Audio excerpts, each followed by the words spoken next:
আজ অনেকে অবৈধ ইনকাম করে, ছেলে মেয়ে বউ, এদেরকে মনে হয় যে এদেরকে হাসি খুশি রাখবে, এই জন্যে না। আপনার অবৈধ টাকা হয়তো তারা ভোগ করার জন্য দুই পায়ে খাড়া আছে, কিন্তু ওই মানুষগুলো কেউ আপনার অবৈধ কামাইয়ের পাপ নেওয়ার জন্যে কেউ রাজি হবে না। কি কথা বলেন না কেন? আপনি এখনই এই বাড়ি যাওয়ার আগেই মরে যান, আজকে রাতটাও আপনাকে পাহারা দেবে না। আপনার বউ, আপনার মা বাবা বলেন, আপনার ছেলে মেয়ে বলেন, কেউ পাহারা দেবে না। আর পাহারা দিতে হলে বলবে 4-5 জন থাকি, নয়তো আবার জিন আসবে। হয়তো রাতটা কাটাবে, সকালবেলায় তাড়াতাড়ি করে মাটির নিচে দিয়ে দেবে। 2 দিন 3 দিন একাধারে আপনার বউ আর মা বাবা ছেলে মেয়ে এত কন্দন করবে, পাগলের মতো হয়ে যাবে। মনে হবে যে মনে হয় আমি না মরাই ভালো ছিল। অথচ সর্বোচ্চ 7 দিন, এরপরে দেখবেন স্বাভাবিক হয়ে যাচ্ছে। 40 দিন পরে দেখবেন আপনার কথা আর ভালো মনে নেই, তখন হাসি খুশি আনন্দে আছে। 4 মাস 10 দিন পরে ঠিক আপনার স্ত্রীকে তার মা বাবা নিয়ে অন্য এক জায়গায় বিয়ে দিয়ে দেবে। বিয়ে দেবে না বলেন? তখন ওই বউটা তার মা বাবার কাছে কল দিয়ে বলবে, বাবা বিয়ে দিয়ে ভালোই করেছেন, আগে যে জামাই ছিল তার চাইতে এটা 100 গুণ ভালো। এই হচ্ছে দুনিয়া। আমি কি বেশি বললাম কিছু? এটা হবে।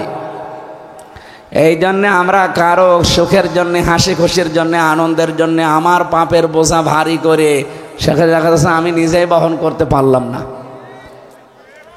তাহলে আমার বোঝা কেউ নেবে না। তার প্রথম, চামড়ার সাথে চামড়া মিলছে না। চামড়ায় যদি না মেলে ও পাপের বোঝা নেবে, কিভাবে আমরা বিশ্বাস করব বলেন? 2 নম্বরে, মেলে না মানুষের কণ্ঠের স্বর। এই যে কথা বলতে গিয়ে আমাদের 27টা ধাক্কা পার করা লাগছে এক একটা কথা বলতে। বিজ্ঞান বলছে কারো কণ্ঠের স্বরের সাথে কারো কণ্ঠ মেলে না। এই কারণে আমি যদি এখন রাত 10:30 11টায় বাড়ি গিয়ে এই যে হুজুরকে নাম জানি না, জিহাদ, এটাও জিহাদ, এখন ওনার বাড়িতে যদি সালাম দেয়, ওনার কণ্ঠর সাথে আমার কণ্ঠ যদি মিলে যায়, ওর ম্যাডাম যদি মনে করে যে আসতেছে, জিহাদ খুলে দিল, বাবা শাহজালাল সব হালাল হয়ে যাবে না? এজন্য কণ্ঠের সাথে কণ্ঠের মিল নেই। 3 নম্বরে, মেলে না মানুষের এই হাতের ছাপ। এখানে 153টা রেখা আছে। দুনিয়া তৈরি হওয়ার পর থেকে আজ পর্যন্ত এই ছাপ কারোর সাথে মেলেনি, কিয়ামত পর্যন্ত মিলবেও না। এটা যদি মিলতো তাহলে কারো জমি জায়গা ঠিক থাকতো, কত জাল দলিল হয়ে যেত। 4 নম্বরে, মেলে না মানুষের চোখ। এর ভেতরে 5টা জিনিস আল্লাহ সাজিয়ে রেখেছেন। মনি আছে, লেন্স আছে, লেস আছে, কর্নিয়া আছে, ডিপ ইকুয়াল আছে। এই 5টার কাজ আবার আলাদা আলাদা। পৃথিবীতে কারো সাথে এই মিল নেই। আল্লাহ সব আলাদা আলাদা করে বানিয়েছে। 5 নম্বরে বানিয়েছেন আমাদের এই জহব্বা, যেটা মানুষ স্বাদ নেয়। বিজ্ঞান জানিয়েছে আমাদের এই জহব্বার স্তর আছে 357টা। কয়টা? 357টা খাবার আপনি একটা একটা করে দিলেও আলাদা আলাদা স্বাদ বলে দিতে পারবে। সেই স্তর আল্লাহ সাজিয়ে রেখেছেন। পৃথিবীতে এমন কোনো দোকান আছে, এমন কোনো হোটেল আছে, রেস্তোরাঁ আছে যেখানে 357 প্রকার খাবার বানায়? না। গাজীপুরের একটা হোটেল আছে, কাপাসিয়া, নিরিবিলি, ওখানে 180 প্রকার খাবার আমি পেয়েছি। এরপরে আর বানাতে পারে না। কাঁঠালের পাতা নিয়ে এসে ভর্তা করে বলে এটাও নিন, বাঁশের পাতা ভর্তা, কলার পাতা ভর্তা, আমের পাতা ভর্তা, এসব মিলে কত? আর 357 কত বেশি বলেন তো? এই যে স্তরগুলো আল্লাহ সাজিয়েছেন, এই স্তরের ভেতরে 1.5 কোটি 7 চাকার মতো জায়গা আছে। 1.5 কোটি খাবারের স্বাদ আমার জহব্বা চাকতে পারে, মজা নিতে পারে। এক একটা এক এক রকম, কারো সাথে কারো স্বাদের মিল নেই। এক একজনের স্বাদ এক এক রকম। এই জন্য বিজ্ঞান জানিয়েছে 3.5 হাত বডির 5টা জিনিস আজ পর্যন্ত কারো মেলেনি, কিয়ামত পর্যন্ত এটা মিলবেও না। যে আল্লাহ আমাদেরকে এই আলাদা আলাদা বিষয় দিয়ে বানিয়েছেন, একটা শিক্ষা আমরা বের করলাম যে কেউ কারো বোঝা কিয়ামতে নেবে না, যার বোঝা তারে বহন করা লাগবে। সুতরাং পাপের বোঝা যেন এমন ভারী না হয় যে আমি নিজেই বহন করতে পারি না। কে কথা ঠিক আছে? আল্লাহ আমাদেরকে যেহেতু তৌফিক দিয়েছেন পাপ করার এবং সওয়াব কামানোর, দুইটা রাস্তায় আমাদের সাথে স্পষ্ট আমাদের সামনে। পাত্তাবাজ্জানার রশদ মিনাল গায়্যি, অবশ্যই তোমাদের সামনে হক এবং বাতিল এই দুইটা রাস্তা স্পষ্ট হয়ে আছে। এখন আপনার ইচ্ছা আপনি কোন রাস্তায় যাবেন। আমরা আজকে এসেছি এমন একটা রাস্তায় আসতে, কারণ আমরা এমন একটা সময় পার করছি কোরআনের এই আয়াতের সাথে মিলে যাবে, আমরা দেখতে পাবো ইনশাআল্লাহ। সূরা মায়েদা, কোন সূরা? মায়েদার 54 নম্বর আয়াত আমরা পড়েছি। আজকের আলোচনার বিষয় ফেরা, ফয়েকার রয়াকার। ফেরা মানে ফিরে আসা। আল্লাহ রাব্বুল আলামিন বলেন, ইয়া আইয়ুহাল্লাযীনা আমানু, ওহে যারা ঈমানের দাবি করো, মাইয়ারতাদ্দা মিনকুম আন দীনিহি, যে ব্যক্তি ফিরে যাবে আমার দিন থেকে তোমাদের ভেতরে। এখানে ইয়ার তাদ্দা শব্দটা আছে ভাবে, এ শব্দের আসল শব্দ হবে ইরতিদাদ। এই ইরতিদাদ শব্দটা ভাবে ইফতিআল থেকে এসেছে। এর বাংলা অর্থ হচ্ছে হক পথ থেকে বাতিল পথের দিকে ফিরে যাওয়া। আর এটা বাংলাদেশে এখন হিড়িক চলছে। কথা বোঝেন আমার?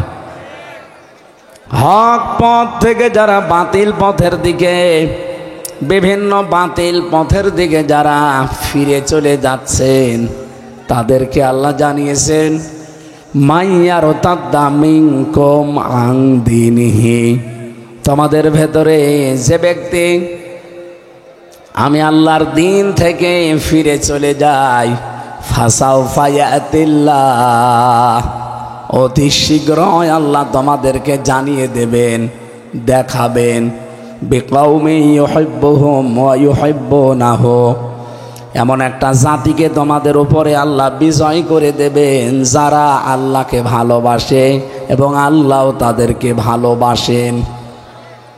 আগস্টের 5 তারিখের আগে বিশ্বের, বিশেষ করে বাংলাদেশের দৃশ্যটা ছিল আলাদা। আগস্টের 5 তারিখের পরে আমরা অনেক কিছু আয়াতের সাথে মিল পাচ্ছি। বহু মানুষ আল্লাহর দিন থেকে অলরেডি মুখ ফিরিয়ে নেওয়া, কোরআন থেকে, ইসলাম থেকে মুখ ফিরিয়ে নেওয়া আরম্ভ করেছে ঘোষণা দেওয়ার মাধ্যমে। কি কথা বলেন না কেন? আপনি দেখেন অনেকে প্রকাশ্য এখন বলছে কোরআন ভাওতাবাজি। এই কথা বলেন না কেন? কেউ কেউ জানাচ্ছে আল কোরআনের আলো ঘরে ঘরে জ্বালো, সংসদে জ্বালো। এটা একটা দলীয় স্লোগান। কে বলেছে আপনাকে?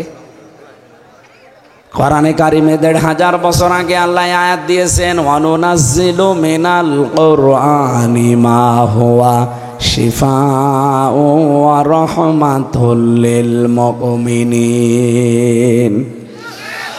সূরা বানী ইসরাঈল 15 নম্বর পারার 9 নম্বর পৃষ্ঠার 2 নম্বর লাইনের 82 নম্বর আয়াতের প্রথম অংশে আছে আল্লাহ বলেন, কোরআন নাযিল করার ধারাবাহিকতা এমন এমন বিধান আমি দিয়েছি যেটা আমার মুমিন বান্দাদের জন্য রোগ মুক্তির কারণ, শেফা। 3.5 হাত বডি থেকে শুরু করে আন্তর্জাতিক জীবন পর্যন্ত এমন কোনো জায়গা নেই যার রোগ মুক্তির জন্য কোরআনে আল্লাহ বিধান দেয়নি। সব ঔষধের ভেতরে আছে। যদি কেউ এটা গ্রহণ করতে পারে আল্লাহ গ্যারান্টি দিয়েছেন তার রোগ মুক্ত হবেই। আমরা এই হিসাবে জীবনে যেহেতু চলার পথে বহু দিক আর নির্দেশনা, বহু দিক আর বিভাগ আছে। এর ভেতরে যদি পরিবার একটা বিভাগ, সমাজ একটা বিভাগ, অর্থনীতি একটা বিভাগ, রাজনীতি একটা বিভাগ। এক কথা বলেন না কেন? আপনি পরিবারের কথা বললে আনন্দ পান, সমাজের কথা বললে খুশি হয়ে যান, অর্থনীতির কথা বললে কেমন কেমন করেন, আর রাজনীতির কথা বললে আপনার মন খারাপ হয়ে যায়। এরকম মানুষ দেশে নেই? আল্লাহ পাক নিজে জানিয়েছেন এমন কোন সমস্যা নেই পৃথিবীতে তিবিয়ানাল লিকুল্লি শাই, যার খোলাখুলি বর্ণনা আল্লাহ কোরআনে দেয়নি। মা ফাররাতনা ফিল কিতাবি মিন শাই, সব কিছুর বর্ণনা সম্বলিত করে আমি আল্লাহ তোমাদের কাছে কিতাব দিলাম। সুতরাং আমি পরিবার চালাতে গিয়ে কিভাবে চালাবো যদি কোরআনে থাকে, অর্থনীতি চালাতে গিয়ে কিভাবে চালাবো ওইটাও কোরআনে আছে না নেই? আজ বাংলাদেশের ব্যাংকিং ব্যবস্থাগুলো, যারা ইসলামী অর্থনীতির মানুষ এখানে আছে, যে ইসলামী ব্যাংকের অফিসার বসে আছে খালিদ সাইফুল্লাহ, আপনি ইসলামী একটা অর্থনীতি এটা যে ইবাদত অনেক মানুষ জানেই না, মনে করে এও মনে হয় দুনিয়ার কাজ। না, দুনিয়ার কাজ বলে কিচ্ছু নেই। আপনি যা দুনিয়ায় করবেন সব আখিরাতের কাজ। হয় এইটা দিয়ে আপনার জান্নাত তৈরি হবে, অথবা এইটা দিয়ে আপনার জাহান্নাম তৈরি হবে। ও বাংলাদেশের মুসলমানেরা, এই এদিকে তাকান। সত্যি যদি ইসলামী অর্থনীতি এই ৯৬% মুসলমানের দেশে ৫৬,০০০ বর্গ মাইল ইসলামী ব্যাংক যতটুকু মেনে চলে, যদি এই পরিমাণে অন্যান্য যত ব্যাংকিং ব্যবস্থা এদেশে আছে, সোনালী, রূপালী, চৈতালি আছে নাকি? না, খুলে ফেলবেন। যত ব্যাংক আছে সব যদি এই নিয়মে চলতো, ওনাদের এখানে নিয়ম করা আছে মোশারাকার, মোদারাবার, মোরাবাহার, বায়ে সালাম, বায়ে ইস্তেসনা, বায়ে মুআজ্জাল, বায়ে ওয়াহিদা, এরকম প্রায় ২৮টার উপরে আমি পেয়েছি। তো ইসলামী অর্থনীতিতে এই নিয়ম নীতিগুলো মেনে আপনি যদি ব্যাংকিং ব্যবস্থা কায়েম করতে পারেন, ব্যাংকের সাথে যত লেনদেন করবেন পুরাটা হবে ইবাদত। কি কথা বলেন না কেন? ইসলামী ব্যাংক বাদ দিয়ে যত ব্যাংক আছে বাংলাদেশে, ওখানে মোশারাকা আছে, মোদারাবা আছে, মোরাবাহা আছে। আপনি যে জিজ্ঞাসা করেন তো যে বায়ে সালাম কি, ও হাঁ করে থাকবে।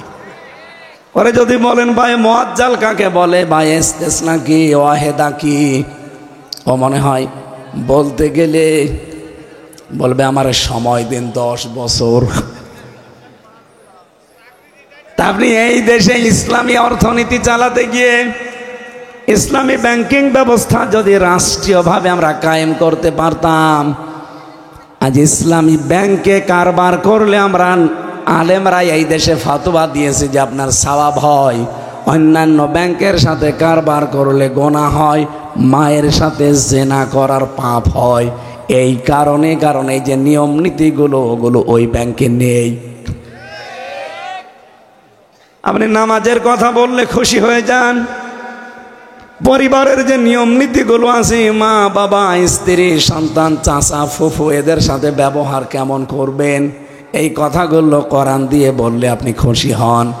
কিন্তু কোরআনে কারিমে রাজনীতি করতে গিয়ে যে দল করা লাগে, রাজনীতি করতে গিয়ে যে অফিস করা লাগে, রাজনীতি করতে গিয়ে যে স্লোগান দেওয়া লাগে, এই কথাটা কোরআনে আল্লাহ দেয়নি। অকাব্বিরহু তাকবীরা, সূরা বানী ইসরাইলের শেষ অংশ, আল্লাহ বলেন তাকবীর দেওয়া লাগবে আমি আল্লাহর নামে। বলেন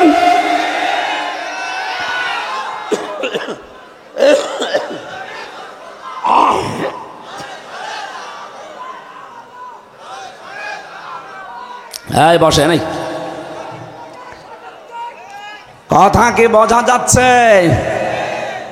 তাকবীর দেওয়া লাগবে জয় বাংলা দিয়ে না। পুরা কোরআন শরীফ আপনাকে দিয়ে দিলাম, ৮৬টা হাদিস আপনি খুলে দেখেন, কোন জায়গায় মুসলমানদের তাকবীর, মুসলমানদের স্লোগান জয় বাংলা এটা আছে? এটা হিন্দুদের হতে পারে, এ কথা বলো না কেন? আর আমার এই জন্যেই এখন বক্তব্য দেওয়া লাগছে, বাংলাদেশে ৯৬% মুসলমান, এই দেশের জাতীয় স্লোগান হওয়া দরকার লিল্লাহি তাকবীর। কারণ এই তাকবীরটা শিখিয়েছে কে? অকাব্বির হো তাকবীর, তাকবীর না, শেষে একালিফ টান আছে। তাকবীর দিয়ে মুফাসসিরিনে কেরাম জানাতে চেয়েছেন এই স্লোগান যদি কেউ মন থেকে অন্তর থেকে বারবার উচ্চারণ করে, হার্টের যে রোগগুলো আছে আল্লাহ ওইটা অটোমেটিক ভালো করে দেয়। জবান খুলে বলেন লিল্লাহি তাকবীর। রাসূলুল্লাহকে আল্লাহ একবার ডাক দিয়ে তাকবীর শিখিয়েছিলেন, ইয়া আইয়ুহাল মুদ্দাসসির কুম ফাআনজির ওয়া রাব্বাকা ফাকাব্বির। হে কম্বলওয়ালা দাঁড়ান, মানুষকে সতর্ক করেন। কি সতর্ক করবেন? আগে তাকবীর দেন, আল্লাহর নামে সতর্ক করেন তার বড়ত্বের কথাগুলো বলে। আমরা যারা এই দেশে মিছিল করার সময় এই কথা বলি যে লিল্লাহি তাকবীর, আল্লাহু আকবার, এইটাও আমাদের ইবাদত। বলছেন যে এটা দলীয় স্লোগান না, এটা মুসলমানদের প্রাণের স্লোগান। আর যেহেতু ৯৬% মুসলমান এই দেশে, এজন্য আমরা আহ্বান জানাবো ডক্টর মোহাম্মদ ইউনূস।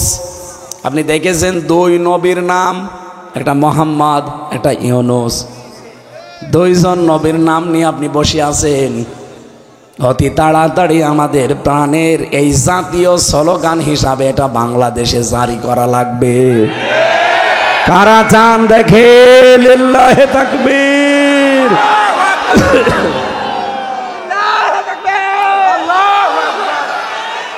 হ্যাঁ বসে, আলহামদুলিল্লাহ। এটা যদি ওনার কান পর্যন্ত নাও যায়, এটা আরো সে চলে গেছে।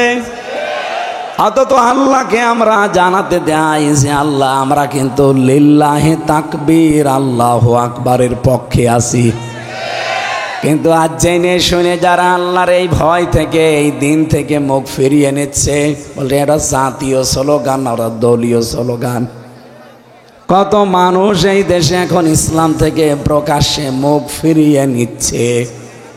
আল্লাহ তাআলা তাদের জানিয়েছেন ফাসাউফা ইয়াতিল্লাহ, অতি শীঘ্রই আমি আল্লাহ তোমাদেরকে জানাবো। এখানে যারা আরবি গ্রামার জানে জিজ্ঞাসা করেন, সিন সাউফা কদ লাম এরকম 13টা শব্দ আছে। কোন সেন্টেন্সের আগে যদি আসে একটা অর্থ হয় অতি তাড়াতাড়ি। আল্লাহ এখানে শুধু সিন দেননি, দিয়েছেন সাউফা, এরপরে আগে দিয়েছেন ফা। মুফাসসিরিনে কেরাম জানাতে চেয়েছেন সত্যি যদি কেউ আল্লাহর দিন থেকে মন থেকে মুখ ফিরিয়ে নেয়, এই এদিকে তাকান, সত্যি যদি কেউ আল্লাহর দিন থেকে মন থেকে মুখ ফিরিয়ে নেয়, আল্লাহ পাক অবশ্যই অতি তাড়াতাড়ি এমন একটা জাতিকে আমাদের উপরে তুলে দেবেন যে জাতি আল্লাহকে ভালোবাসে এবং তারাও আল্লাহকে ভালোবাসে। এটা বাংলাদেশে অলরেডি আমরা এখন দেখতে পাচ্ছি। কে কথা বলেন না কেন? আইন তাতাওয়াল্লাউ ইয়াস্তাবদিল কওমান গায়রাকুম সুম্মা লা ইয়াকুনু আমসালাকুম। সূরা মুহাম্মাদের ৪৭ নম্বর আয়াতে আছে, রব্বুল আলামিন বলেন, তোমরা যদি সত্যি আমি আল্লাহর দিন থেকে মুখ ফিরিয়ে নাও, তোমাদের উপরে আমি এমন একটা জাতিকে নিয়ে চলে আসব যারা তোমাদের মতো হবে না। আলাম তারা আন্নাল্লাহা খালাকাস সামাওয়াতি ওয়াল আরদা বিল হক ইয়াশা ইউযহিবকুম ওয়া ইয়াতি বিখালকিন জাদীদ। সূরা ইব্রাহিমের ভেতরে আল্লাহ জানিয়েছেন, হে নবী আপনি কি দেখেননি আসমান আর জমিন আল্লাহ যথাযথভাবে নিয়ম নীতি দিয়ে বানিয়েছেন, হক এবং সুন্দরভাবে। এই আশা ইউযহিবকুম ওয়া ইয়াতি বিখালকিন জাদীদ। ওরা যদি সত্যি মুখ ফিরিয়ে নেয়, ওদের পরিবর্তে আল্লাহ এমন একটা জাতি তৈরি করে দেবে, সেই নতুন জাতির কোনো ক্ষতি তারা করতে পারবে না। এই জন্য বাংলাদেশে আয়াতটা আমি যতটুকু আমার মেধা দিয়ে মিলিয়েছি, আর যারা মুখ ফিরিয়ে নিচ্ছেন, বিভিন্ন নতুন নতুন ধর্মের নাম নিয়ে এসেছেন আপনারা, সফিবাদ, এইবাদ, সেইবাদ, কত ভণ্ড পীরের আস্তানা থেকে নতুন নতুন ইবাদত বের হচ্ছে। আসল ধর্ম যেটা ইসলামের নিয়ম নীতি বাদ দিয়ে মানুষ এখন ওই দিকে অনেকে ছুটে চলে যাচ্ছে। আল্লাহর পাঠানো যে ইসলাম এইটা বাদ দিয়ে যারা মানুষের তৈরি করা নিয়ম নীতির দিকে ফিরে চলে যাচ্ছেন, আল্লাহ কিন্তু তাদেরকে উদ্দেশ্য করেছেন মাইয়ার তাদ্দা। এখানে যারা আলেম আছে, আমি আজকেও তাফসিরে পড়লাম এরতেদাদ, এর বাংলা অর্থ হচ্ছে হক থেকে মুখ ফিরিয়ে বাতিলের দিকে ফিরে যাওয়া। যেহেতু এটা এখন বাংলাদেশে সবচাইতে বেশি আমরা দেখতে পাচ্ছি। আগে তো ছিল জালেমরা, এখন অনেক মুনাফিকের চরিত্র উদ্ভাসিত হয়ে যাচ্ছে। এরা সরাসরি আল্লাহর দ্বীনকে গালি দেয়, এরা সরাসরি মুসলমানদের বিরুদ্ধে অবস্থান নিয়েছে। আল্লাহ পাক বলেন আমাকে দুর্বল করা যাবে না। ওয়াস্তাবদিল কওমান গায়রাকুম ওয়ালা তাদুররুহু শাইআ আল্লাহু আলা কুল্লি শাইইন কাদির। যদি সত্যিই তোমরা মুখ ফিরিয়ে নাও, তোমাদের পরিবর্তে এমন একটা জাতি আমি তৈরি করে দেব যাদের কোনো ক্ষতি তোমরা করতে পারবে না, সব কিছুর উপরে ক্ষমতাকার। ইল্লা তানসুরুহু ফাকাদ নাসারাহুল্লাহু ইযা আখরাজাহুল্লাযীনা কাফারু সানিয়া ইসনাইন إذ هما في الغار إذ يقول لصاحبه لا تحزن إن الله معنا। এই খুব ভালো করে আয়াত থেকে শিক্ষা নিয়ে যাবেন। আমি কি বানিয়ে বলছি? আপনি দরকার হয় আমি আয়াত পারা পৃষ্ঠা লাইন সব বলছি। সূরা তাওবা 10 নম্বর পারা 12 নম্বর পৃষ্ঠার 7 নম্বর লাইনের 40 নম্বর আয়াতে এটা আছে। বাড়ি যেয়ে মিলিয়ে দেখেন পান কিনা। রব্বুল আলামিন বলেন যদি আপনাকে ওরা সাহায্য না করে, ইল্লা তানসুরুহু ফাকাদ নাসারাহুল্লাহ, অবশ্যই আমি আল্লাহ আপনাকে সাহায্য করব। যখন কাফেরদের ওই মোকাবেলায় আমি আল্লাহ আপনাকে সাহায্য করেছিলাম, ওই গুহার ভেতরে যে 2 জনের কথা আমরা তাফসিরে পেয়েছি, একজন মুহাম্মদুর রাসূলুল্লাহ আর একজন হযরতে আবু বকর সিদ্দিক আকবর। হযরতে আবু বকর ভয় পেয়ে বলেছিলেন, হে আমার সাথী, আমরা তো ভয় পেয়ে গেলাম। বিশ্বনবী বলেছিলেন লা তাহজান, ভয় পেও না, চিন্তা করো না, ইন্নাল্লাহা মা'ানা, অবশ্যই আল্লাহ আমাদের সাথে আছেন। ফানজালাস সাকিনাতা আলাইহিম, আল্লাহ পাক বলেন আমি আল্লাহ আমার সাকিনা নাজিল করলাম তাদের উপরে, এমন সাকিনা নাজিল করেছিলাম অজনুদুহু, এবং তাদের কাছে আমার সৈন্য বাহিনী পাঠিয়েছি, যে সৈন্য বাহিনী কাফেরদের চোখের সামনে থাকার পরও তারা দেখতে পায়নি। আল্লাহ ওই সময় নাজিল করেছিলেন ঘুঘু পাখি, কবুতর, বাসা ওই জায়গায় বাঁধিয়ে ডিম পাড়ার পরে তারা তাওয়া দিয়েছে, কাফেররা দেখতে পেয়েছে, কিন্তু ধারণা আল্লাহ পাল্টিয়ে দিয়েছে। মাকড়সা জাল বানিয়ে বাসা বানিয়ে নিজেরা বসবাস করা আরম্ভ করে দিয়েছে। মাত্র কিছু সময়ের ভেতরে কাফেরদের চোখে আমার আল্লাহ ধাঁধা লাগিয়ে দিয়েছেন।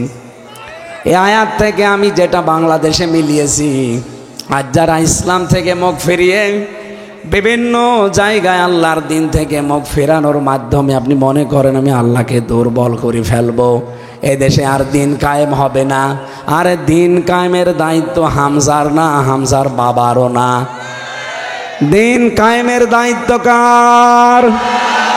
আমরা তো খাদেম, কামলা,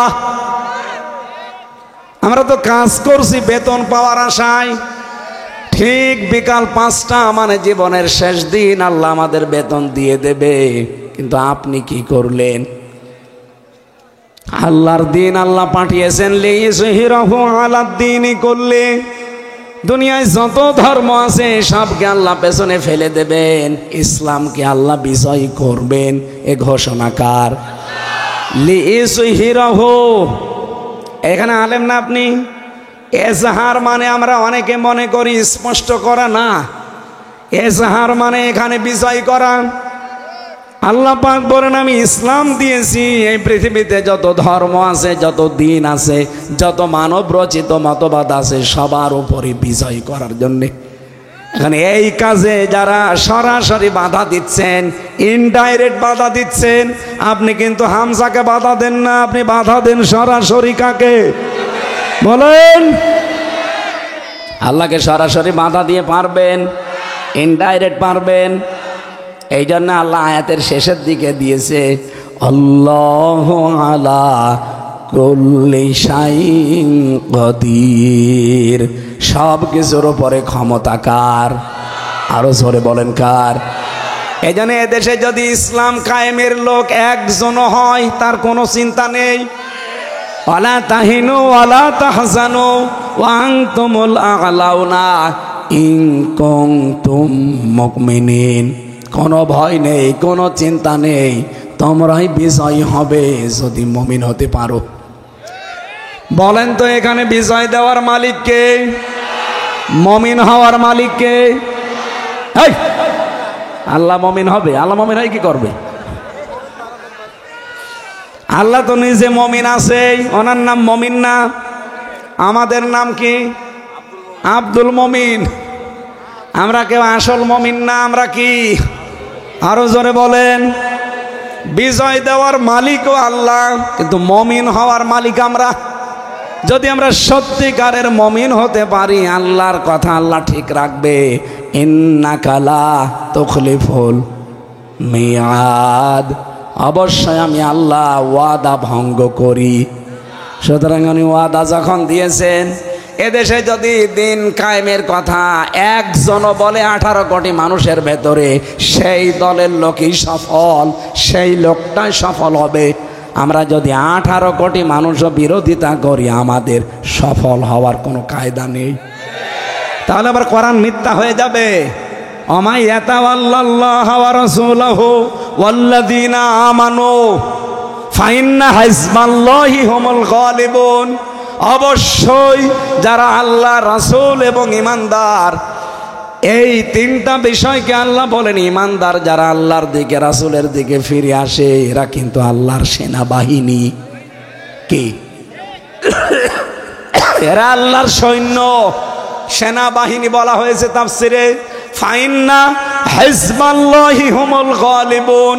হিজবুন মানে দল, হিজবুন মানে আল্লাহ বলেন অবশ্যই আমি আল্লাহর দল এই পৃথিবীর ময়দানে গালেব হবে, এটা লেখা হয়ে গেছে। কাতাবাল্লাহু লা গালিবান্না আনা ওয়া রাসূলি ইন্নাল্লাহা কাওয়িয়্যুন আজিজ। সূরা মুজাদালা 21 নম্বর আয়াতের প্রথম অংশে আছে, আল্লাহ পাক বলেন কাতাবাল্লাহু লা আগলিবান্না আনা ওয়া রাসূলি।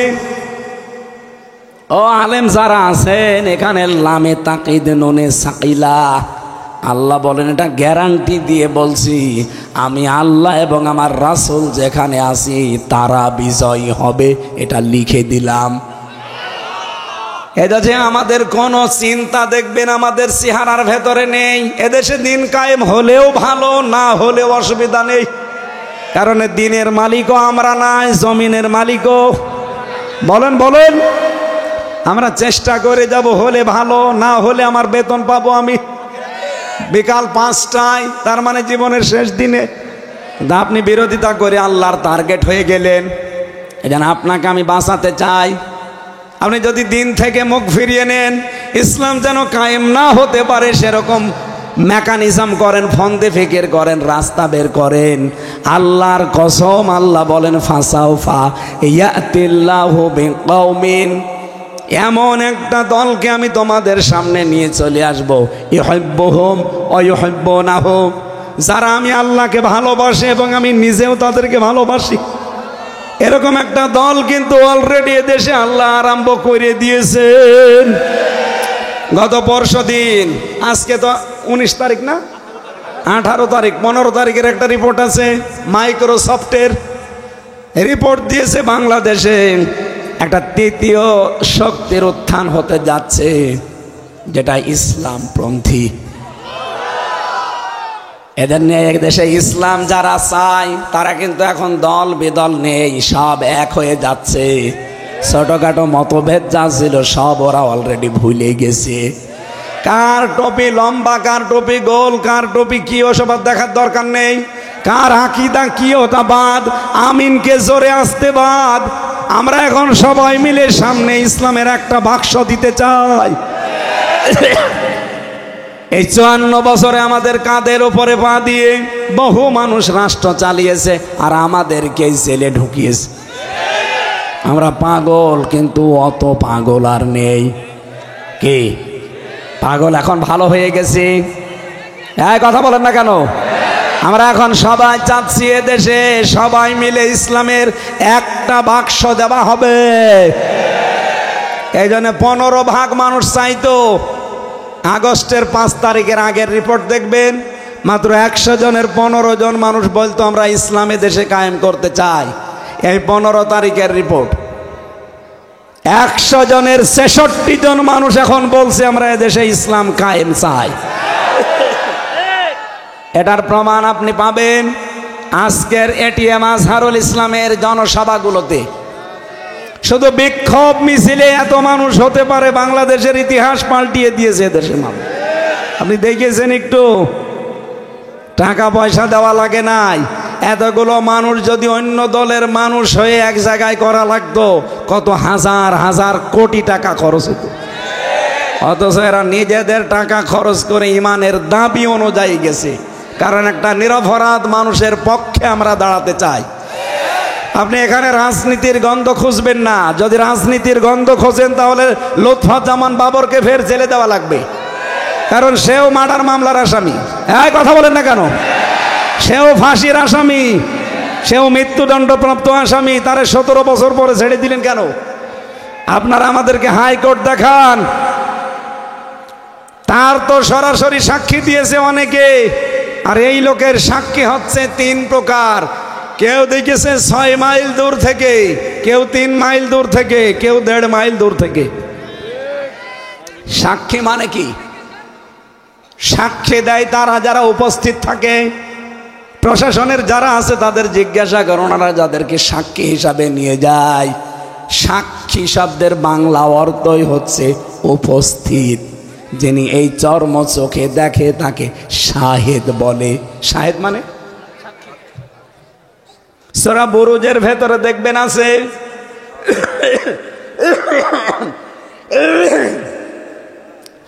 ওয়াশাহিদি ওয়া মাশহুদ। আল্লাহ বলেন কসম করছি যারা সাক্ষী দেয় এবং সে জিনিসের সাক্ষ্য দেওয়া হয়। তার মানে আপনি উপস্থিত না থেকে সাক্ষী দিতে পারেন না, ওই সাক্ষ্য গ্রহণযোগ্য হয় না। এটিএম আজহারুল ইসলামকে আজ 14 বছর আটক করে রেখেছেন একটা মিথ্যা সাক্ষীর উপরে ভিত্তি করে। আল্লামা সাঈদীকে তো বের হলে দিলেন না, অথচ তার জীবনের সর্বশেষ মামলা ছিল ধর্ষণের মামলা। যেই মহিলা তার ধর্ষণের মামলা সাজিয়ে নিয়েছে, এই জালেমরা যেই মহিলাকে সাজিয়েছিল পিরোজপুরের, আদালত জিজ্ঞাসা করছে অ্যাডভোকেট তাজুল ইসলাম, যেই মেয়ে মাওলানা সাঈদী তোমাকে ধর্ষণ করেছে? জি হ্যাঁ।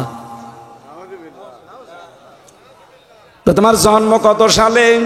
মেয়েটা বলছে 1975 সালে। ধর্ষিতা হয়েছে কত সালে? বলছে 1971-এ। অ্যাডভোকেট তাজুল ইসলাম ওই দিনই বলেছিল, মাননীয় আদালতে পয়েন্টটা একটু লেখেন, ও জন্ম নিয়েছে 75-এ, ও ধর্ষিতা হয়েছে 71-এ। ওইটা রুহের জগতে, এই দুনিয়ায় না। মামলা কিন্তু ওই দিনই ঠেসমিস হয়ে যাওয়ার কথা। এক কথা বলে না কেন? কিন্তু বিচারপতি যিনি ছিল ওই সময় কালা মানিক, একটা টাটকা নির্ভেজাল শয়তান। ওই শয়তান বলেছিল সাঈদীকে আমি ফাঁসি দিতে পারলাম না, এটা আমার জীবনের আফসোস। পাপের বোঝা ওর যে পরিপূর্ণ হয়ে গেছে, এই জন্য আল্লাহ ওরে কলা পাতায় শুয়েছে। গলায় গামছা দিয়ে প্রশাসন টেনে নিয়ে এসেছিল। এবং শুনলাম যে ওর বিসি উড়ে গেছে। যা, জীবনের মতো সংসার করার কাজ শেষ। মুরব্বি বুঝেছে। কালামানিক থেকে শিক্ষা নেবেন বিচারপতি যারা আছেন। বিচার ব্যবস্থাকে পুরাটা একেবারে জাহান্নাম বানিয়ে ফেলেছিল এক বিচারপতি। কিন্তু বিদায় নেওয়ার আগে একবার জানিয়েছে, এই কিছুদিন আগে আমি তখন জেলখানায় ছিলাম, এক বিচারপতি শুনলাম আমি পেপারে, তারপরে দেখলাম উনি বিদায় সংবর্ধনার দিন জানিয়েছে, আপনারা তো দেশটা বিশেষ করে বিচার ব্যবস্থা জাহান্নাম বানিয়ে ফেলেছেন। কত মামলা দিতে এক একজনের নামে আল্লাহ। আমি একজনের মামলা জিজ্ঞাসা করলাম, ভাই কয়টা মামলা দিয়েছে? বলছে 313টা। কবে জামিন নেবেন, কবে বের হবেন, কবে মামলার হাজিরা দেবেন? আমারে 2টা দিয়েছে, তাই আমি হাল পাই না, আর আপনার 313টা। এই ছিল দেশের অবস্থা। আর ওই জালেমা মহিলা বলতো আমরা ন্যায় বিচার কায়েম করছি। এটা মিথ্যা কথা বলার কারণে একটা তকমাও পেয়েছে। গত পরশুদিন রিপোর্ট বেরিয়েছে ভয়েস অফ আমেরিকার, তামাম দুনিয়ায় 257টা রাষ্ট্র সবচাইতে নিকৃষ্ট মানুষের তালিকায় নাম এসেছে হাসিনার। 2 নম্বরে নাম এসেছে বাশার আল আসাদের, 3 নম্বরে ওই নেতানিয়াহু। এরকম 100 জনের নাম দেখলাম। 1ম নম্বরে দুনিয়ার নিকৃষ্ট মানুষের তালিকা হাসিনা। এটা এমনি এমনি হয়নি, পুরাটা জীবনে মিথ্যা কথা। বিশেষ করে 15.5 বছর তো পুরা মিথ্যার উপরেই টিকে ছিল। কথা বলেন না কেন? আগামী থেকেও যেন মিথ্যার উপরে টিকে থাকতে না পারে, এই ব্যবস্থা আমাদের করা লাগবে। যেহেতু অনেকে আল্লাহর দিন থেকে, বিধান থেকে মুখ ফিরিয়ে নিচ্ছে, আল্লাহ এই জন্যই আয়াতটা শোনালাম। আল্লাহ বলেন অতি শীঘ্র এমন একটা দল আমি তৈরি করব যারা আমাকে ভালোবাসে, আর আমি আল্লাহ তাদেরকে ভালোবাসি। এরপরে আল্লাহ দিয়েছেন আযিল্লাতিন আলাল মুমিনিনা আইজ্জাতিন আলাল কাফিরিন। এই মানুষগুলোর কিছু গুণাগুণ থাকবে, তারা 1 নম্বরে গুণের অধিকারী হবে। মুমিনদের উপরে তারা হবে সহনশীল, দয়ার্ধ, মমতাময়, করুণাশীল, আর কাফেরদের প্রতি হবে কঠোর, ভয়ঙ্কর। আপনি দেশের দিকে তাকান এখন, আল্লাহ পাক সত্যিই তাদেরকে তৈরি করছেন। বিশ্ব নবীকে যেহেতু আল্লাহ নিয়েছিলেন মেরাজে 53 বছর 6 মাস, তার মানে 54 বছরে প্রায়। আমাদেরও অলরেডি 53 বছর 6 মাস এই দেশের বয়স হয়ে গেছে। হ্যাঁ, কথা বলেন না কেন? নবীজির জীবনের সাথে সামনে একেবারে মিল। ওনাকে 53.5 বছরে নিয়েছিলেন আল্লাহ আরশে, লিনুরিয়াহু মিন আয়াতিনা। আল্লাহ বলেন আমার কিছু নিদর্শন তাকে দেখালাম, কারণ সামনে আমার নবীকে একটা রাষ্ট্র ক্ষমতা আমি হাতে দেব। এই রাষ্ট্রটা কল্যাণময় রাষ্ট্র বানাতে হলে কি কি কাজ করা লাগবে, সেই কাজের ট্রেনিং দেওয়ার জন্য আমি নিয়েছিলাম আমার নবীকে একেবারে আরশে। কোথায়? যেহেতু সামনে 10 বছর তিনি কোরআন দিয়ে চালাবেন, আপনি বিশ্বাস করেন আমরা কিন্তু 53.5 বছরের দেশটা অলরেডি পার করে ফেলেছি।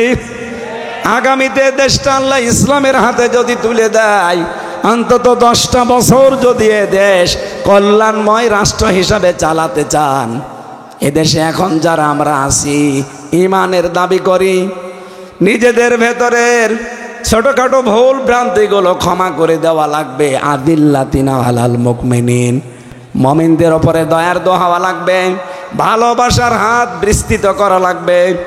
আইজ্জাতিনা আলাল কাফিরিন, কাফেরদের উপরে কড়াকড়ি করা লাগবে। কাফেরদের কোনো অনুষ্ঠান আমরা সাপোর্ট করব না, করতেও দেব না। এই মাসের 14 তারিখে যে দিবসটা গেল, এটা মুসলমানদের না কাফেরদের?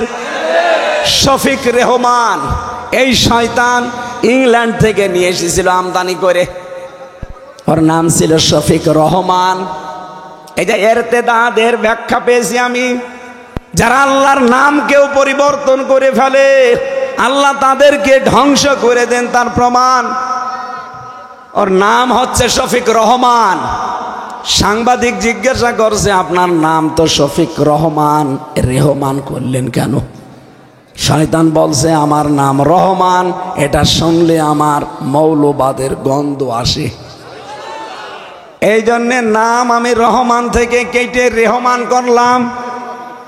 যে শয়তান আল্লাহর নামকে পাল্টিয়ে দিতে পারে, পরিবর্তন করে দিতে পারে, তার আমদানি করা এই বিশ্ব বেহায়া দিবস আগামীতে কোনো মুসলমানের ছেলে মেয়েরা পালন করতে পারে? আর ইসলাম যদি দেশে আসে ওইটা একবারে বন্ধ হয়ে যাবে। কোরআনে কারীম জানিয়েছে, আযিল্লাতিনা আলাল মুমিনিনা আইজ্জাতিনা আলাল কাফিরিন। রব্বুল আলামিন বলেন, হে নবী, আমি সামনে যাদেরকে ভালোবাসি, যারা আমাকে ভালোবাসে, তাদের প্রথম গুণ কিন্তু এইটা, তারা নিজেদের প্রতি দয়ার্ধ, নিজেদের প্রতি মমতাশীল, স্নেহময়। কিন্তু কাফেরদের বড় কড়া, কঠিন, ভয়ঙ্কর। মুহাম্মাদুর রাসূলুল্লাহ ওয়াল্লাযীনা মাআহু আশিদ্দাউ আলাল কুফফারি রুহামাউ বাইনাহুম।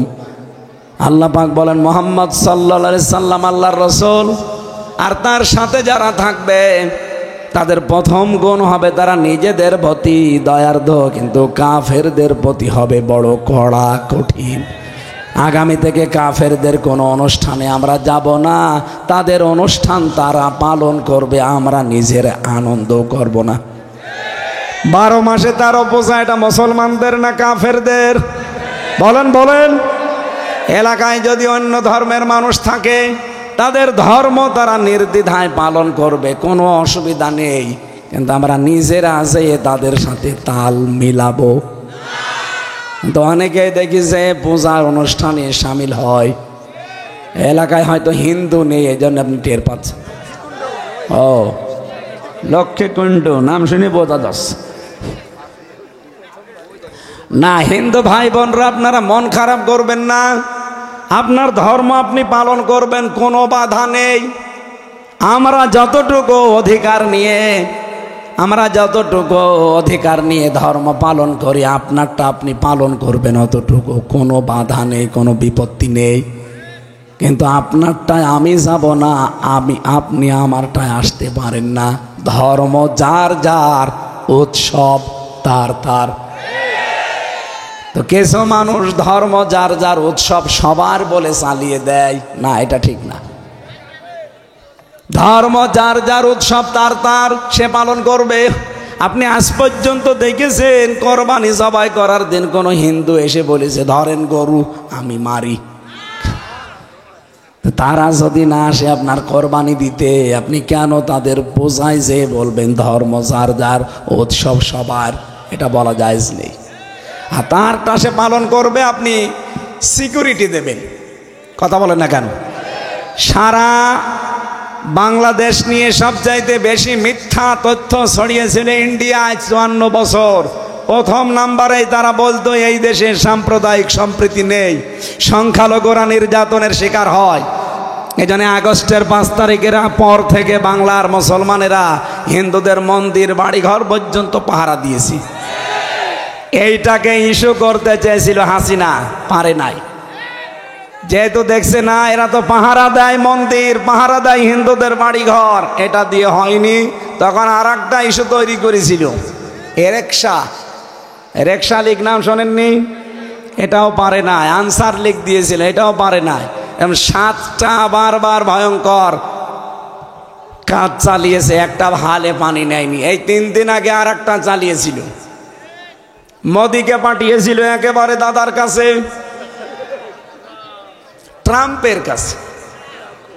ট্রাম্পের কাছে মোদি যেন বাংলাদেশ নিয়ে উলট পালট কিছু মিথ্যা কথা বলতে পারে, যে এই দেশে কিন্তু জঙ্গিবাদ বেড়ে যাচ্ছে।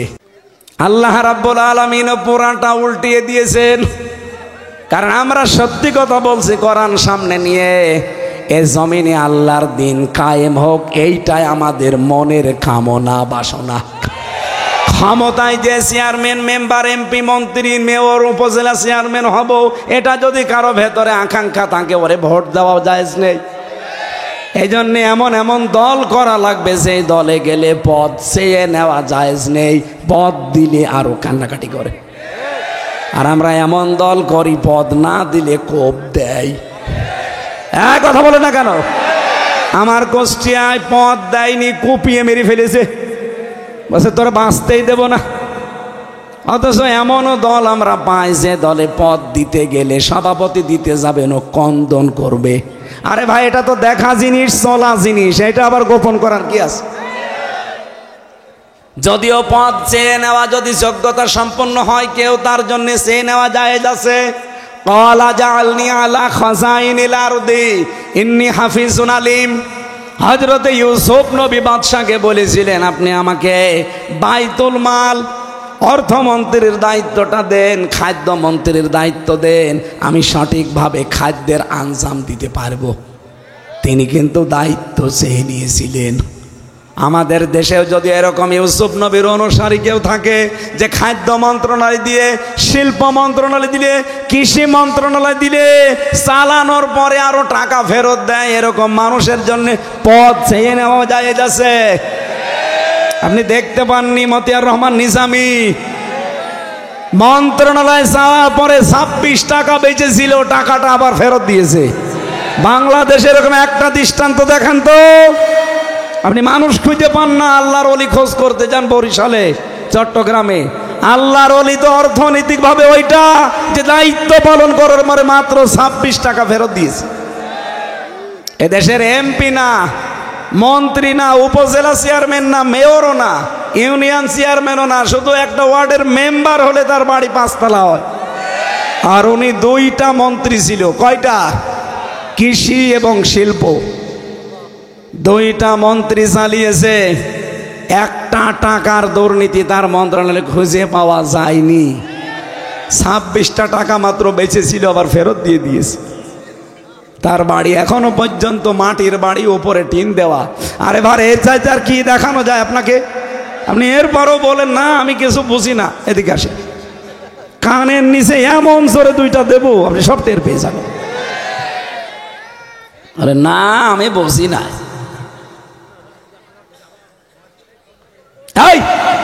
এদিকে তাকান, কোন দিকে তাকিয়ে আছে? এর চাইতে কি বলা যায় বলেন?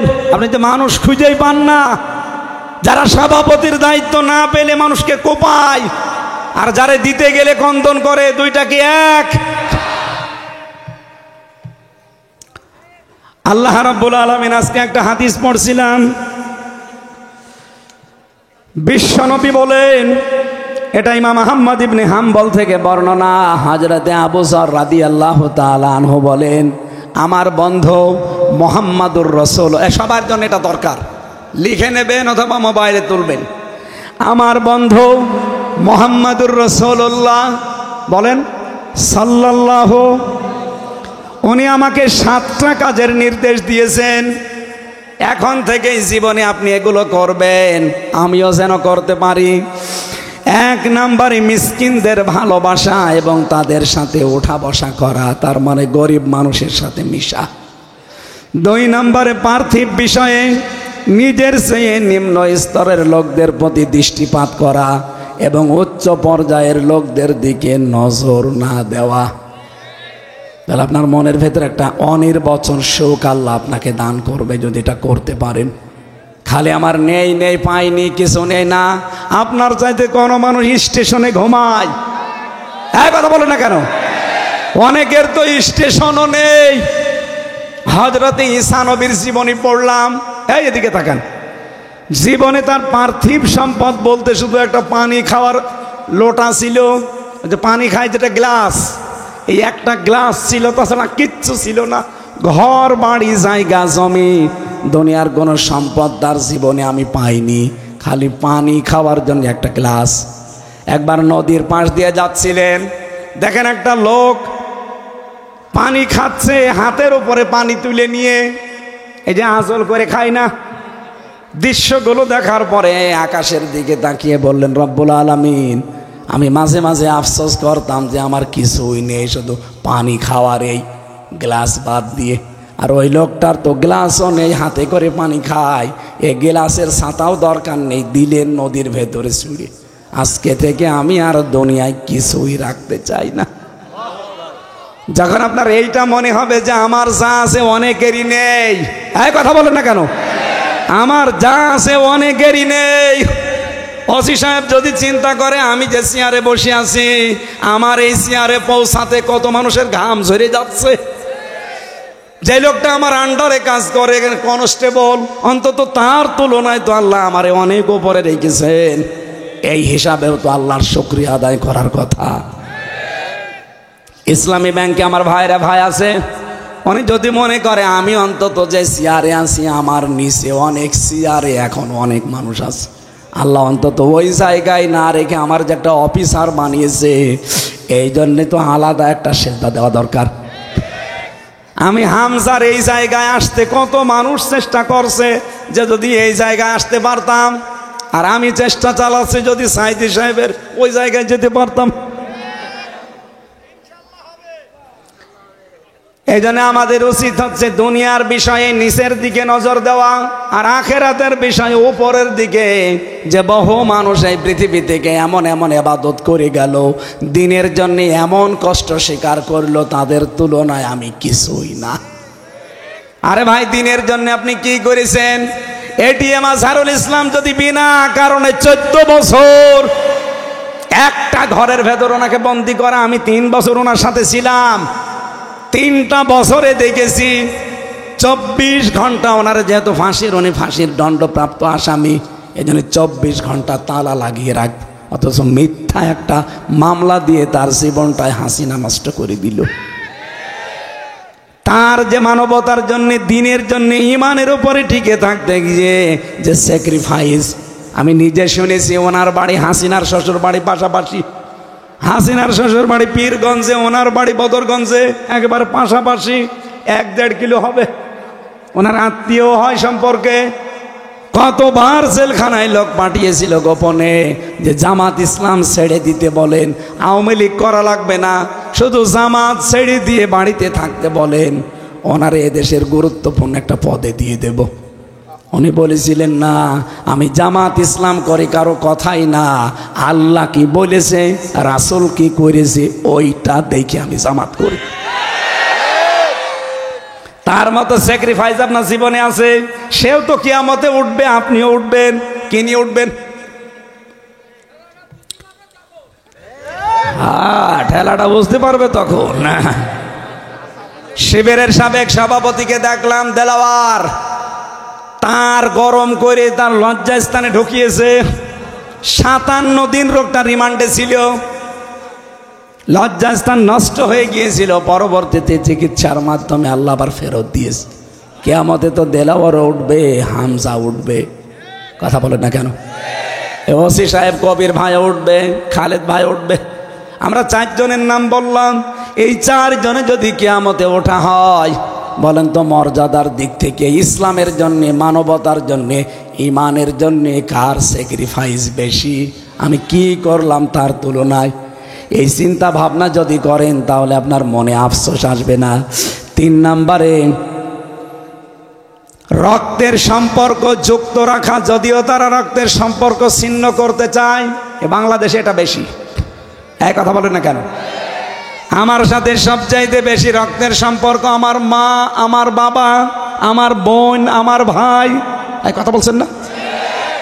অথচ এদের সাথে আজ হাজারো মানুষের দেখা যায় সম্পর্ক ভালো না, দেখতে মনে হয় অনেক ভালো মানুষ, দাড়ি টুপি পাগড়ি সব, বাহাতে তসবিহ, মনে হয় জিবরাইলের ছোট ভাই, অথচ নিজের মা বাবার সাথে কথা বলে না। এক কথা বলছেন না কেন? মা বাবাকে আলাদা করে দিয়েছে, অথবা বড় ভাইয়ের আন্ডারে দিয়ে দিয়েছে। কি? আর এগুলো করে যার কথা মতো, সেটা হচ্ছে ওর বউ। এরকম বউ দেশে নেই। কার বউ এরকম মন ছোট? হাত তোলেন তো। না, এ এলাকায় নেই, আলহামদুলিল্লাহ। এটা আমার ভাইয়ের এলাকা না, এলাকা ভালো। এরপরে বেশি কারো কাছে কিছু চাওয়া যাবে না, যদি প্রয়োজন হয় আল্লাহর কাছে বলা লাগবে। 5 নম্বরে তিক্ত হলেও সত্য কথা বলা লাগবে। আমি কিন্তু এখানে আসার পরে একটা ঘটনা ধরতে পারতাম, সাপের কাহিনী মাছের কাহিনী বলে 1 ঘন্টা কাটিয়ে বাড়ি চলে যেতে পারতাম, কিন্তু না, সত্য কথা এটা তিক্ত হলেও আমার বলা লাগছে, যদিও অনেকে মন খারাপ করছে। এরপরে পেয়েছি 6 নম্বরে আল্লাহর ব্যাপারে কোনো তিরস্কারকারীর তিরস্কার ভয় করা যাবে না। কি আজকের আয়াতে ওইটা আছে, ইউজাহিদুনা ফি সাবিলিল্লাহি ওয়ালা ইয়াখাফুনা লাউমাতা লাইম। তারা আল্লাহর রাস্তায় জিহাদ করে, সংগ্রাম করে, চেষ্টা চালায়, কিন্তু কোনো তিরস্কারকারীর তিরস্কারকে তারা ভয় করে না, পরোয়া করে না। যালিকা ফাদলুল্লাহি ইউতিহি মাইয়াশা। এইটাই আল্লাহর পক্ষ থেকে একটা অনুগ্রহ তোমাদের জন্যে। যেই গুণগুলো বললাম দেখেন তো আপনার ভেতরে আছে কিনা। আল্লাহর দিন থেকে অনেক মানুষ মুখ ফিরিয়ে নেয়, আপনি নেন না। আপনি আল্লাহকে ভালোবাসেন, আল্লাহ আপনাকে ভালোবাসে। মুমিনদের ওপরে আপনি স্নেহশীল, কাফেরদের প্রতি কঠোর, এগুলো আছে। যদি থাকে আলিকা ফাদলুল্লাহ, এইটাই আল্লাহর অনুগ্রহ। ইউতিহি মাইয়াশা, আল্লাহ যাকে ইচ্ছা এটা দান করেন। আল্লাহু ওয়াসিউন আলিম, আল্লাহ পাক বলেন আমি আল্লাহ প্রশস্ত এবং মহাজ্ঞানী। 7 নম্বরে যে নির্দেশ আমার বন্ধু মুহাম্মদুর রাসূলুল্লাহ আমাকে দিয়েছেন, সেটা সর্ব অবস্থায় যেন আমি পড়ি, লা হাওলা ওয়ালা কুওয়াতা ইল্লা বিল্লাহিল আলিয়্যিল আযীম। বলেন আল্লাহু আকবার। এটা জান্নাতের খাজানচি। এই জন্য মুখে যখনই ফ্রি থাকবেন, আপনি পাক থাকেন, ওযু থাক না থাক দেখার দরকার নেই। নারী পুরুষ সবার জন্যে সব সময় মুখে রাখবেন লা হাওলা ওয়ালা কুওয়াতা ইল্লা বিল্লাহ, অথবা আস্তাগফিরুল্লাহ আস্তাগফিরুল্লাহ। আল্লাহ এই আয়াতটা আমাদের জীবনে যেন 100 ভাগ সেট করে দেন। বলেন আমিন। আল্লাহুম্মা আমিন। লা হাওলা ওয়ালা কুওয়াতা ইল্লা বিল্লাহিল আলিয়্যিল আযীম। আল্লাহুম্মা গফিরলি ওয়ারহামনি ওয়াহদিনি ওয়াফিনি ওয়ারযুকনি ইয়া রাব্বাল আলামিন। আল্লাহ তাআলা তোমার এই কোরআন থেকে যতগুলো কথা শুনেছি আমলের তৌফিক দাও। সওয়াব যদি দিয়েই থাকো কোটি কোটি গুণে বাড়িয়ে দাও। যারা চাতক পাখির মতো বসে শুনেছে এই আয়াতটা পুরাটা আমাদের বাস্তব জীবনে আমল করার সুযোগ দাও। সম্মানিত মা বোনদেরকে খাদিজার মতো আয়েশার মতো বানিয়ে দাও। আল্লাহ তাআলা লক্ষ্মীকণ্ড এলাকার নিচে যত মানুষ ঘুমিয়ে আছে কবরগুলো জান্নাত বানিয়ে দাও। তোমার যে বান্দার মাধ্যমে আজকের এই মাহফিলে এসেছি,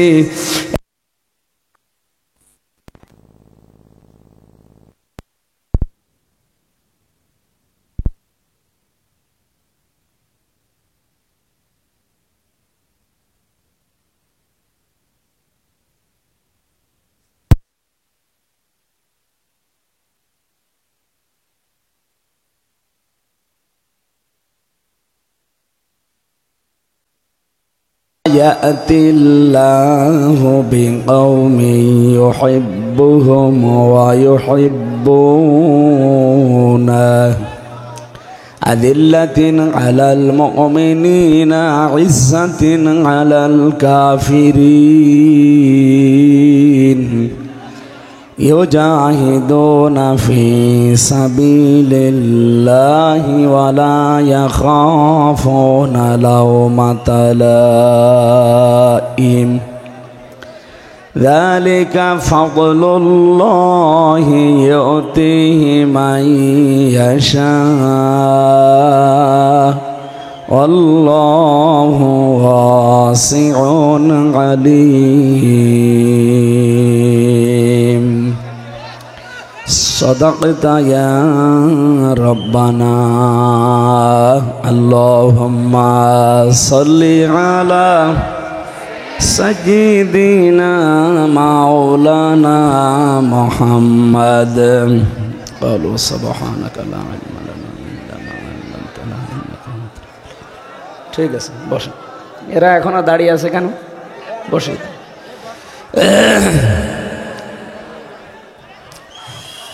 ঝিনাইদহ জেলার কোটচাঁদপুর থানার অন্তর্গত লক্ষ্মীকুণ্ড গ্রামবাসীর উদ্যোগে অষ্টম বাৎসরিক ঐতিহাসিক তাফসিরুল কোরআন মাহফিলের স্বনামধন্য সভাপতি, সাবেক চেয়ারম্যান, সাবদারপুর ইউনিয়ন পরিষদ কোটচাঁদপুর ঝিনাইদহ জনাব আব্দুল মুকিদ খান দামাত বারকাতুহুমুল আলিয়া, বলেন আমিন।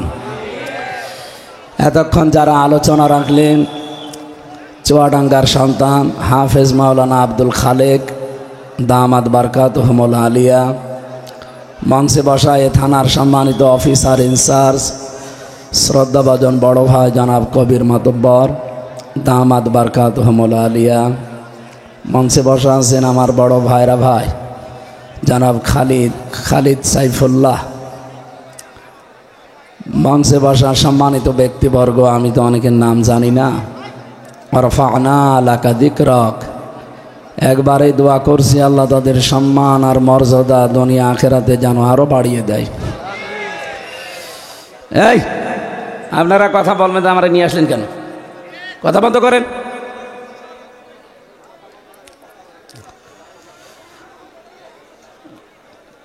এটা ঝিনাইদহ মহেশপুর এলাকা না? মহেশপুর কোটচাঁদপুর। দোয়া করছি জনাব প্রফেসর মতিউর রহমান, আল্লাহ রাব্বুল আলামিন তার গোলামকে হায়াতে তাজ্জেবা সিহাতে কুল্লিয়া যেন দান করেন, এবং আরও এই দুই থানার ভেতরে যারা সম্মানিত মানুষ আছে, আমি যেহেতু নাম জানি না আমি আগেই বলছি, আবার দোয়া করছি যার যা ইমান আছে এবং আমল আছে, ইমান আর আমল এবং জ্ঞানের ওপরে ভিত্তি করে মানুষের সম্মান বৃদ্ধি করেন আল্লাহ। ইয়ারফাউল্লাহুল্লাযীনা আমানু মিনকুম ওয়াল্লাযীনা উতুল ইলমা দারাজাত, তোমাদের ভেতরে যাদের ইমান আছে আর যারা জ্ঞান পেয়েছে, এই জ্ঞান অনুযায়ী দুনিয়ায় যারা কাজ করে আমল করে, তাদের সম্মান মর্যাদা আমি আল্লাহ বাড়াতেই থাকি। সুতরাং আমরা ওই সমস্ত মানুষদের জন্য দোয়া করছি যারা এলাকা থেকে বিদায় নিয়ে কবরে আছেন, বিশেষ করে ইমান এবং আমলের সাথে। আল্লাহ রাব্বুল আলামিন সবাইকে জান্নাতের সুউচ্চ মাকাম দান করেন, আমিন। মঞ্চে বসা সম্মানিত ওলামায়ে কেরাম, সামনে বসা মুসলমান ভাইরা, পর্দার আড়ালের সম্মানিতা মা এবং বোনেরা, প্রশাসনের ভাইরা, প্রাণ প্রিয় ঝিনাইদহবাসী, হ্যাঁ যাদের জরুরি আছে কথা বলা তাড়াতাড়ি বলে নিন। মেয়েদের প্যান্ডেল কোথায়? এরপরও এত আওয়াজ আসে কেন?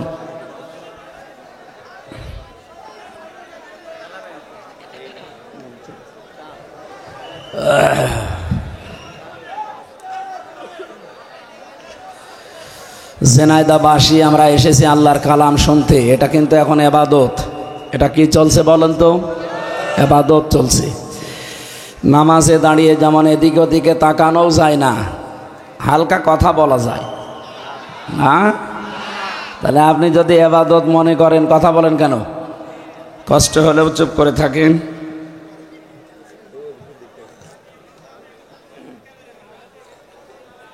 এই লাগবে না, খুব চিনি বেশি, গলা ভেঙে যাবে। ওই যারা আছে তাদেরকে দিন।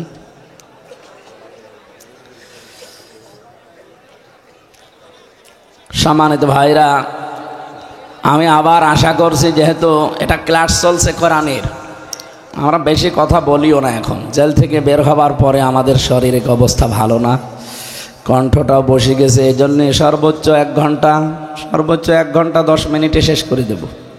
আপনারা আমার তেলাওয়াতকৃত আয়াত থেকে কিছু বিষয় আছে যেগুলো এখন খুব দরকার, আল্লাহ যেন ওগুলো সহজে আমাদের আয়ত্ত করার তৌফিক দেন। এই জন্য কোরআন শুনতে হলে যেটা মানা লাগে, ফাস্তামিউ লাহু ওয়া আনসিতু, শোনাও লাগবে, চুপ থাকাও লাগবে, দুইটাই ফরজ। দুইটা কি? এই ফরজ মনে করে কষ্ট হলেও চুপ থাকেন। এই সামনে আর জায়গা নেই, তো এখানে যারা দাঁড়িয়ে আছেন পেছনে বসেন না কেন? যাচ্ছে না কি? যাবেন না কেন? আপনারা আগে না এসে এখন এই যে এরা বারবার, তো এগুলো ঠিক না বলা, আমরা আর বলতেও পারবো না। যেভাবে আছেন ওইভাবে দাঁড়িয়ে থাকেন, বসে থাকেন, শুয়ে থাকেন, কিন্তু কথা বলবেন না। ঝিনাইদহবাসী যেহেতু আল্লাহর কালাম শুনতে আসলাম, ইবাদত মনে করি। নবীজি বলেন মাজলিস ফিকহিন খায়রুম মিন ইবাদাতি 60 সানা। এলেম পাওয়ার জন্য 1 ঘন্টা যদি কেউ এরকম মজলিসে ব্যয় করে জ্ঞান পাওয়ার জন্য, 60 বছর নফল ইবাদতের চাইতেও বেশি সওয়াব পাওয়া যায়। এই জন্য যারা কথা বলছে ওদের কিন্তু গোনাহ হবে, কোরআনের নির্দেশ তারা মানছে না। মাই ইউরিদিল্লাহু খায়রান ইউফাক্কিহু ফিদ্দীন। আল্লাহ যার কল্যাণ কামনা করেন, যাকে ভালোবাসেন, তাদেরকে দ্বীনের জ্ঞান দান করেন। আজকে আমরা এসেছি কোরআনের জ্ঞান, হাদিসের জ্ঞান অর্জন করার জন্যে, না অন্য উদ্দেশ্য আছে আমাদের? নেই। সুতরাং যে আল্লাহ আমাদের নিয়ে এসেছেন এই উদ্দেশ্যে যে কোরআন থেকে কিছু নিতে চাই, বলেন আলহামদুলিল্লাহ।